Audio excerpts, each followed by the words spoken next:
Good morning. It's good to see all of you. We'll just take a minute and settle in. So I've been reflecting on the last few weeks about Mary Morris and Carrie Thornthwaite and thinking about this ceremony. And I was thinking about these women and their lives dedicated to service are not the women who seek recognition. But I was thinking that ceremonies like this have their place. And it's not so much to recognize Mary and Carrie, which it is, but it's also to remember all of the service that we do and remind ourselves of the beauty and importance of service that we do every day. So that made me think of Dr. King's speech, or it's a sermon that he did, and it's the drum major's instinct. And it's his variation on this sermon, but he says, everybody can be great because everybody can serve. You don't need a college degree to serve. You don't need your subject and verb to agree to serve. You don't need to know the second theory of thermodynamics in physics to serve. He says you only need a heart full of grace and a soul generated by love. A heart full of grace and a soul generated by love. That kind of made me think about Jesus' calling for us to all love one another. And I started thinking, because we're teachers, of the essential question. What is the difference between love and service? And what's the same? And I thought, well, service is helping people. That's kind of obvious. But I thought that service at its best is an act of love. So not all of us can do great things, said Mother Teresa, but we can all do small things with great love. And that's how I think of service. And she says every time you smile at someone, there's an action of love. It's a gift to that person. It's a beautiful thing. But I think I'd go one step further. I think that service as an act of love is at its best when it's not something we do to someone. It's not something we do for someone. I believe it's best when we do it with someone. So it's not just smiling at someone in your class or in chapel or at the office. And it's not just inviting someone to lunch because you feel sorry for them and you want to fix their lives and give them a lot of advice. To me, where it's beautiful is when you're smiling with that person who's serving your lunch.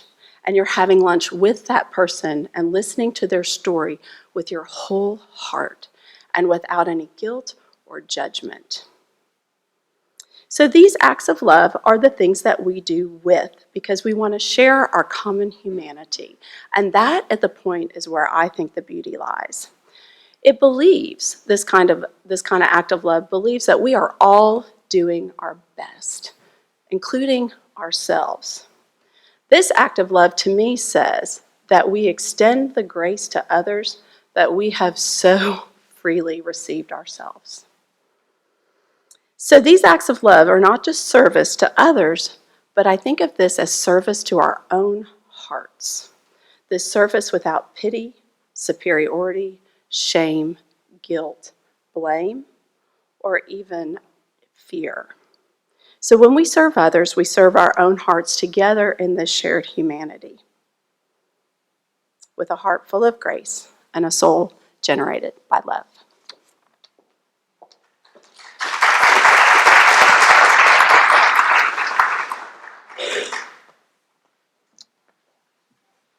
Let us bow together. Our Father in heaven, we thank you for the privilege to come before you with awesomeness as we picture your majesty, with reverence as we bow before you, and with gratitude for all that we are and all that we have and all that we experience. And it's with gratitude today, Father, that we approach your throne, so grateful for the lives of two individuals who have touched our lives. One is Mary Morris. We thank you for the gift of her life. We who know her and have known her value and appreciate what she brought to this campus.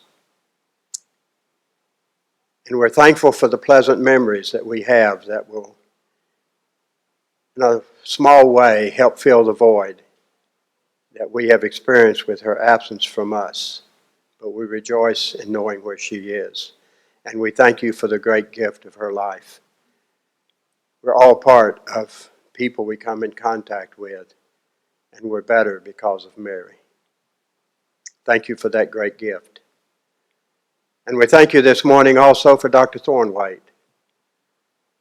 Her dedication, her exemplary life, her commitment to you, to her students, and to all those principles that were manifested so well in Dr. Morris's life.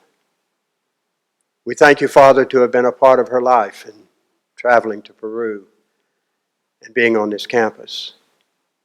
And we're thrilled to be able to celebrate with her today the recognition that she so much deserves, and to thank her for the way that she's touched our lives and will continue to do so in the future.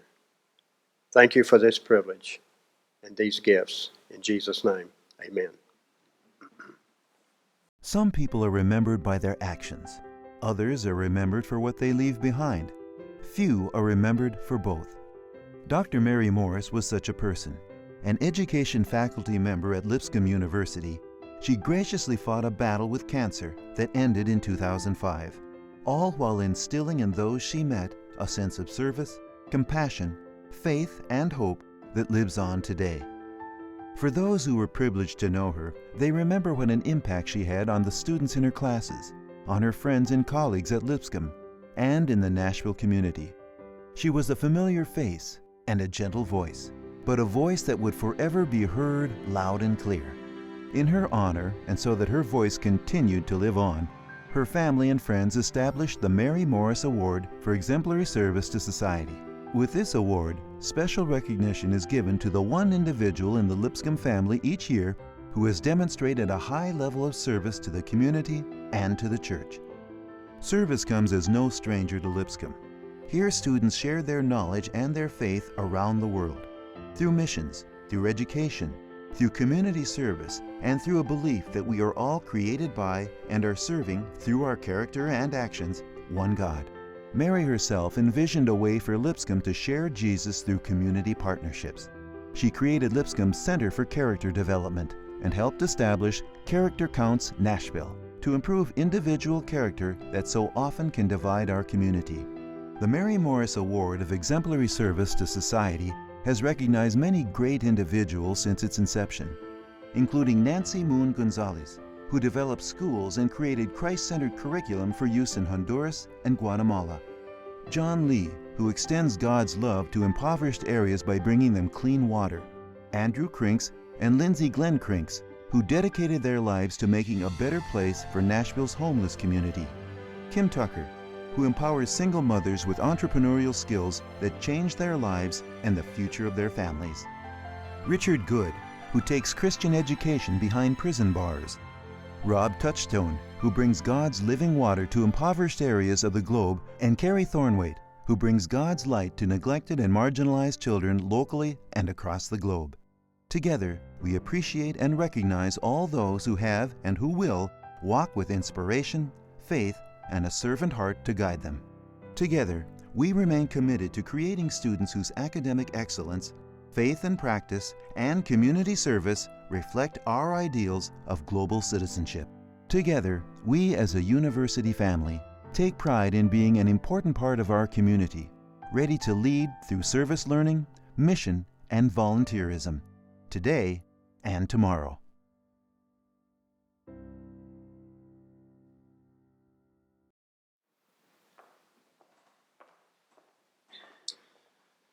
Good morning.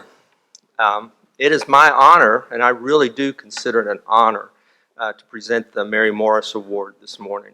Having known Mary and spent time with her, and I guess maybe even serving as something of a mentor, although Mary really didn't need mentoring, it's my honor to recognize her spirit through someone who exemplifies that today.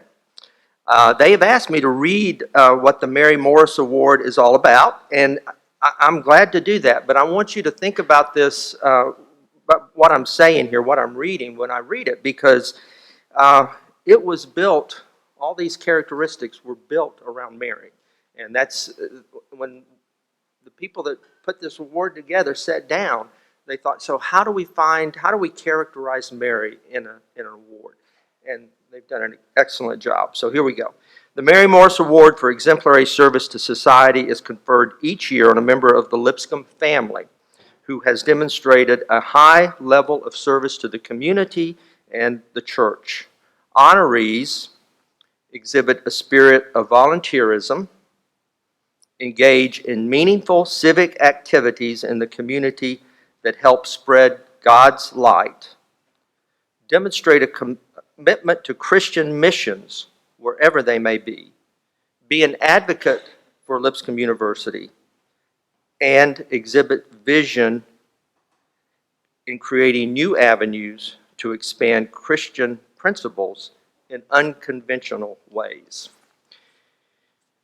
You've seen the scroll of past participants. You should have received, when you walked in, a little description of past recipients. And all of the 10, this is the 11th recipient this year, all of the 10 in the past have exhibited all of those characteristics. And in many ways, the spirit that Mary had lives on in them. And that's certainly the case in this year's award winner. So I am pleased to announce, you've already seen it on the screen, you've already heard about it in the devotional, I am pleased to announce that the 2016 Mary Morris Award of Exemplary Service to Society is presented to Dr. Carrie Thornthwaite.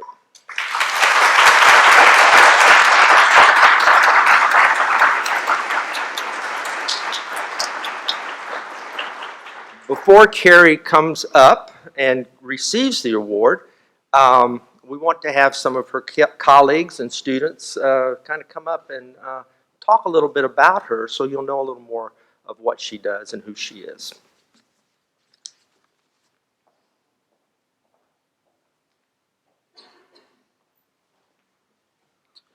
My name is Taylor McCullough. I graduated from Lipscomb in December of 2012. In May of 2012, I had the privilege of getting to know Dr. T through a trip to Peru. During that trip to Peru, we got to teach at a school during the day, and we worked at a mission during the evening time. And some of the attributes that I've taken from that is my high school, I'm in the process of setting up a program to where I can take high school kids to Honduras and for spring break next year in order to do the same things that we did in Peru. I'm not a student. I've known Carrie forever. She asked me to go with her to Peru in 2014, and that was a life-changing trip. And I think it was the first time Carrie had taken students to an orphanage. And I'm just going to read the description of the orphanage. It's called the La Comunidad de los Niños Sagrada Familia. It was begun by Michael Rodriguez in 1989.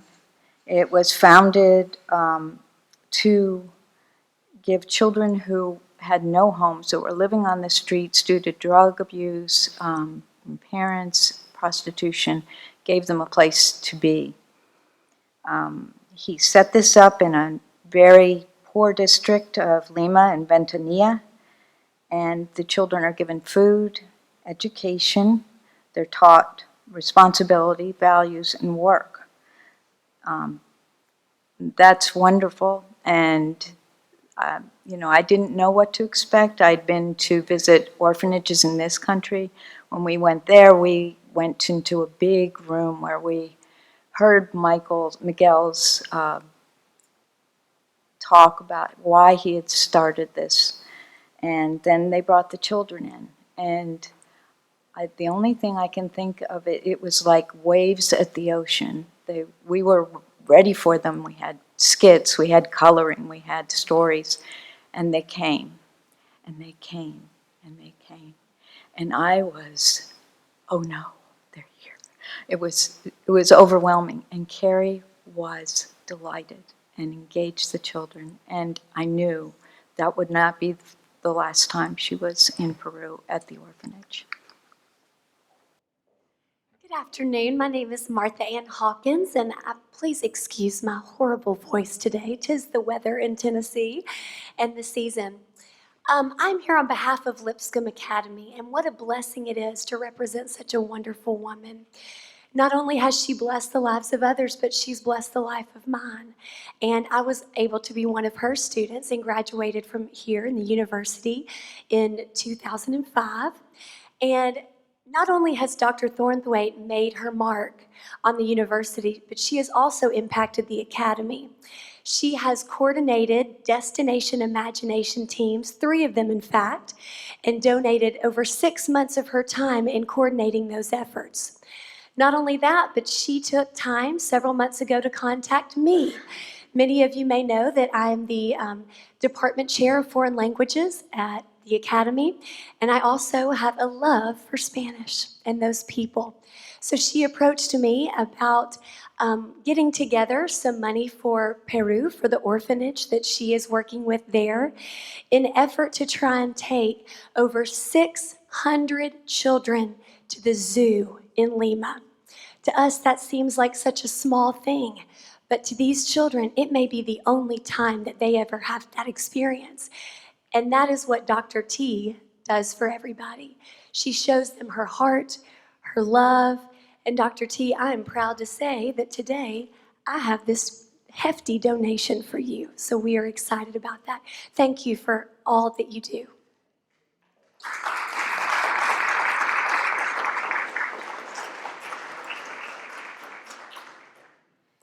Good morning. My name is LaSheryl Jones Hall, and I'm the Academy Coach at Whites Creek High School, and this is... I'm Carrie, and I'm one of the teachers at Whites Creek High School in the teacher training program that Dr. T has come, worked with iPads with them, has facilitated field trips for them to come here, engage in classes with the teachers, and see what's available for them. One of the things that I would like to say about Dr. Thornthwaite, what I do at Whites Creek, I actually work with all of our business partners. And throughout all of the business partners that we have at Whites Creek High School and the Academy of Education and Law, Dr. Thornthwaite, she actually welcomed me into the fold because she was at Whites Creek before I was. But what I have seen from Dr. Thornthwaite is that she is a servant of God, and she has that spirit giving back to the students at Whites Creek. She's given them opportunities that they will probably never experience just by living here in Nashville, Tennessee. So not only is her service far-reaching to Peru, but in the community as well, and we appreciate that because a lot of our students have been here. Just for the 2 years I've been here, I know that we have given over 80 students the opportunity to come to sit in Lipscomb classes so they can see that it is possible for them to come to college, because they have been told so many times that you can't do, but Dr. Thornthwaite says different, that you can, and I'm going to give you that avenue that you can do what you want to do. And so with the teaching program at Whites Creek High School, and this is a Carrie as well, Miss Carrie, she has done a wonderful job in making sure that our students have a bright future in teaching, because we have to grow our own. And Dr. Thornthwaite, she has jumped on board with Miss Ott in giving our students that dream that you can one day be this great teacher and you can give back to the community. So we just want to say thank you. Thank you so much for giving them that hope, and thank you for giving of yourself, because you don't have to do it, but you do. And the things that you do in Peru, that's new to me. So I'm just like, wow, she's doing a lot of different things and wearing a lot of different hats. But we at Whites Creek, we appreciate you so much, and thank you. Thank you for everything that you do for us.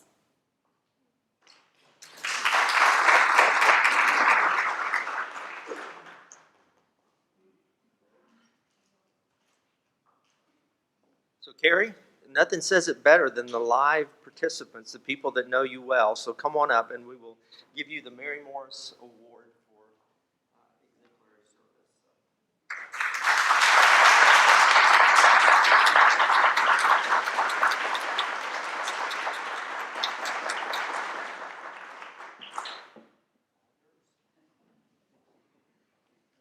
Wow. I feel like I almost should stand up here and just say wow 1,000 times over. I feel so humbled and honored by this award. And let me say, this isn't the first time I've received an award. When I taught at Glencliff High School, I received a few awards, and one of them was Teacher of the Year. I also received awards for my athletic achievements when I was a teenager. But I'll have to say, this award is sincerely dearer to me than all my previous awards. And I say that for 3 reasons. And the first is Mary Morris, quite simply. Mary Morris and I were friends. I'm almost starting to cry. We came to Lipscomb in 1998 together. We went to all the meetings for new faculty members together, and we became friends. And I knew immediately what an outstanding woman that she was.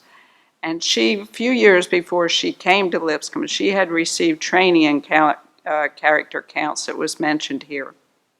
And she quietly brought it to Lipscomb, but it didn't stay quiet too long. She was moved out of the 3rd floor of Burton, where our College of Education lived, down to the 2nd floor where all the administration was, given a big office in order to promote character counts. What she had done caught the attention of the then President Steve Flatt. It also caught the attention of a former governor of Tennessee, Governor Dunn. And it wasn't long at all before every school in Nashville there started to pop up character counts program. And it spread across the state. And Mary had made a wonderful impact, not only at Lipscomb, but across the state. She was so beautiful, so talented, and she died only 7 years after coming to Lipscomb. I remember the day she came to me and told me that she had a pain in her leg and she couldn't figure out what was going on, and the doctors confirmed that it was cancer. She made a wonderful impact on our community, though, and she left a mark on Lipscomb that will obviously never be forgotten. As a friend of Mary's, I am so honored to receive this award. My second reason for cherishing this award concerns my colleagues and my friends. This last year has been extremely hard for me, but suddenly the love that has been shown to me by so many colleagues has wiped out all discouragement that I have felt. With love and appreciation, I want to thank each one of my colleagues. It was Julie that initiated this process, but it was so many others. It was Marcia Stewart, it was Reva that's here, it was Tammy, it was Debbie that's here, it was Keith, it was Jim, and it was Kristen, and it was Allie, and it was Laura. And I love them each, and I'm still overwhelmed. But in ways, I feel like my colleagues should be up here with me. As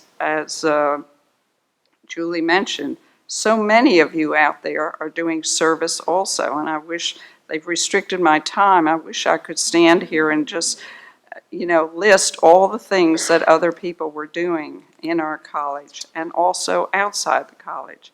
I think Tom Seals needs to be mentioned. His passion for Peru started long before mine, and it was with his medical mission team that I first went to Peru. He also helps international students here at Lipscomb and with the Veterans Program.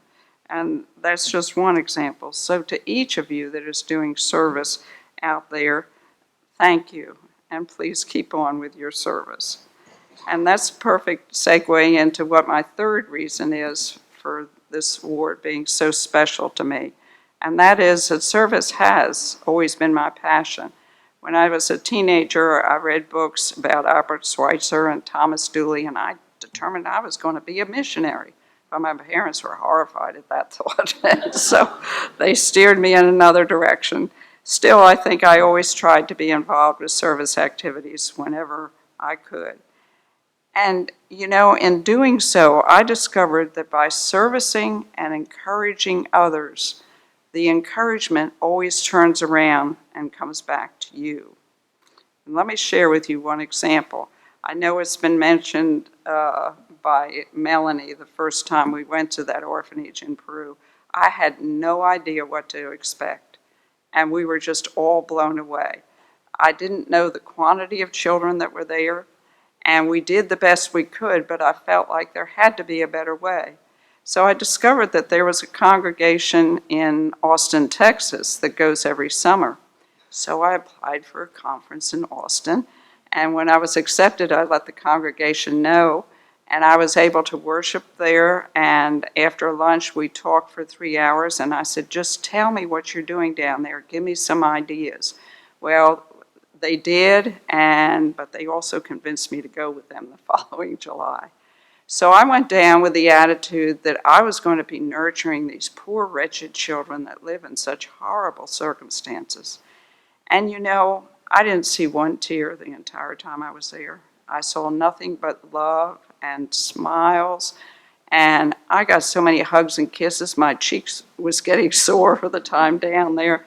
So it was an awesome experience, and it turned out they were nurturing me more than I was nurturing them. I call it my week of love, and it was awesome.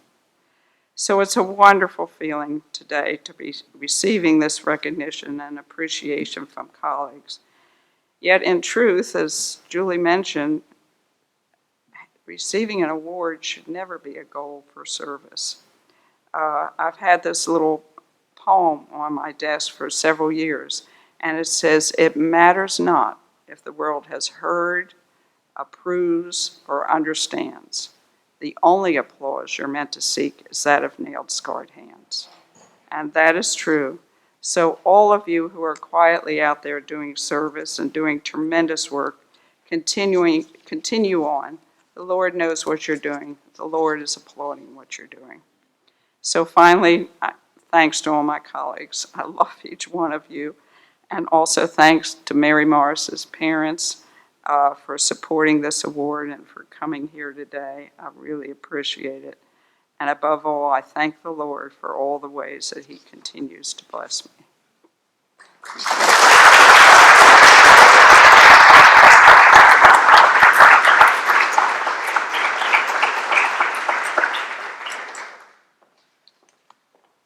Congratulations again, Carrie. Well deserved.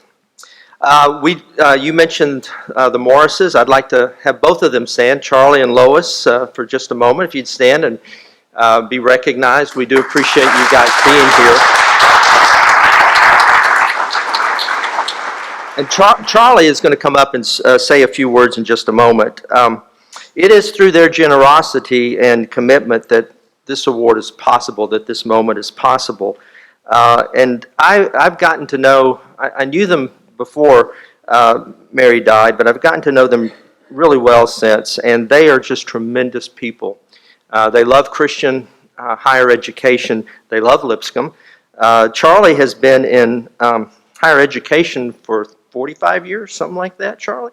Yeah, a long time. And 30 years at West Virginia University, and the past few years he's been working with Ohio Valley. So he is no stranger to higher education. He knows what we do around here very well, and he is very supportive of us. And it's my pleasure to have him come up and say a few words.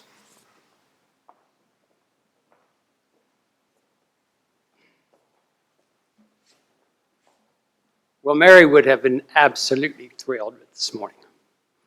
And we would want to say congratulations to you.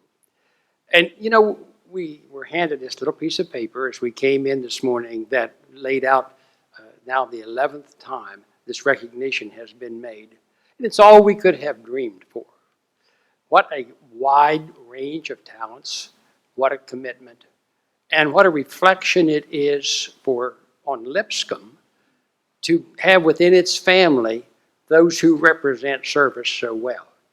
And I would say represent because this school has got an awful lot of people who will never be invited to receive a recognition.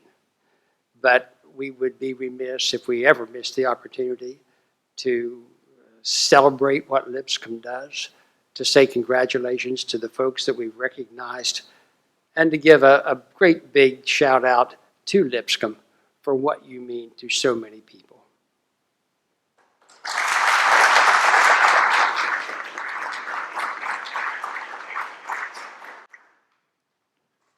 What a great day. I'm Jeff Fincher, and I am very, very honored to be able to participate today as well. Honored to have known, or rather to have been known, by Dr. Thornthwaite since I was 2 years old, and when she moved to Nashville in 1976. Honored to have known Mary as a colleague, but more importantly as a friend, and as someone who was a mentor to me. And honored to be able to close out our service today in worship. So would you please stand with me as we sing How Great Thou Art. O Lord my God, when I in awesome wonder consider all the worlds thy hands have made, I see the stars, I hear the rolling thunder, thy power throughout the universe displayed. Then sings my soul, my Savior God, to thee. How great thou art, how great thou art.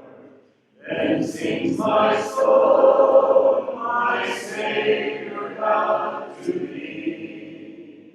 How great thou art, how great thou art. When through the woods, the forest ways I wander, and hear the birds sing sweetly in the trees. When I look down from the lofty mountain grandeur, and see the brook, and feel the gentle breeze, then sings my soul, my Savior God, to thee. How great thou art, how great thou art. Then sings my soul, my Savior God, to thee. How great thou art, how great thou art. When Christ shall come with shout of acclamation, and take me home, what joy shall fill my heart. Then I shall bow in humble adoration, and then proclaim, my God, how great thou art. Then sings my soul, my Savior God, to thee. How great thou art, how great thou art. Then sings my soul,